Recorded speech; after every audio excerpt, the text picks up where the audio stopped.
Introducing the all-new Corolla.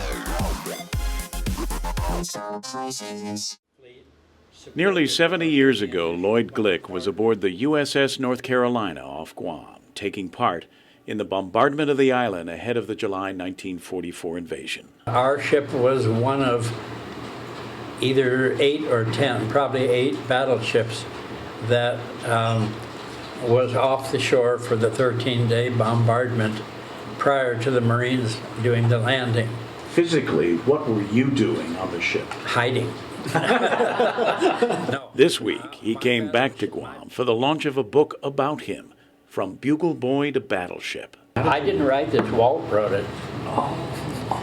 He wrote this unbeknownst to me. I was overwhelmed this morning when he handed me a copy of this.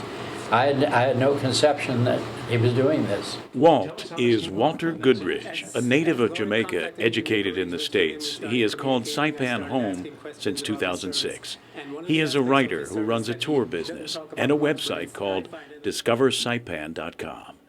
It was Lloyd who spotted the website on the internet and first reached out to Walt, starting a relationship which led to the book. We just continued to communicate by email, back and forth. I would ask him questions, he would send me photos, and all of his emails I started to compile in a book, and as he said, unbeknownst to him, because I sensed a good story, and I put it together, and at one point we had talked about the fact that not a lot of, even his family members knew what his life was like in the military, so that I decided that it would, at least at the very least, be a good tribute to him that he could use within his family to let them know what Grandpa Glick was doing during the war. So this was a surprise to you. Total Yes. surprise. Mm-hmm. Revealed for the first time here on Guam. Was today the first day? Yes. A few hours ago. He hasn't read it yet. It was Glick's unique background that fascinated Goodrich, because Glick's real job on the battleship was not really damage control. He was a trumpet player in the battleship's 20-member swing band.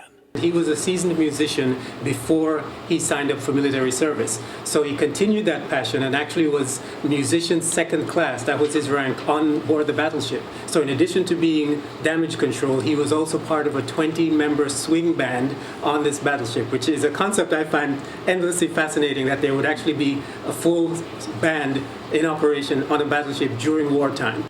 Glick never went ashore and didn't see much of Guam below decks during the bombardment in '44. I did not actually, during the bombardment, see the island because of my battle station being below decks, and Lord knows what would have happened if I'd left my battle station.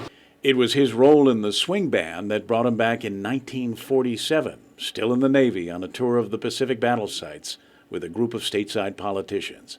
But he didn't see much of Guam then either. We got in a truck, and they drove us to what was, I think, a receiving station. And all I remember is that it was on a sloping hillside, and it was Quonset huts. Now, back again after 67 years, he has a better idea of what Guam is really like. I'm overwhelmed by the development of the island, the graciousness of the people. I'm astounded at this unexpected reception, totally overwhelmed. Anyone interested in purchasing the book can go to bestofsaipan.com.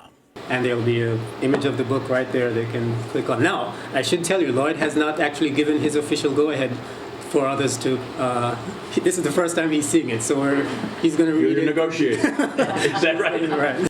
Yesterday, Glick received a Veterans Commemoration Medal from the National Park Service and a special resolution from the Guam Legislature presented by Vice Speaker Cruz. You don't look a day over 60, but the war was 70 years ago. I'm 90.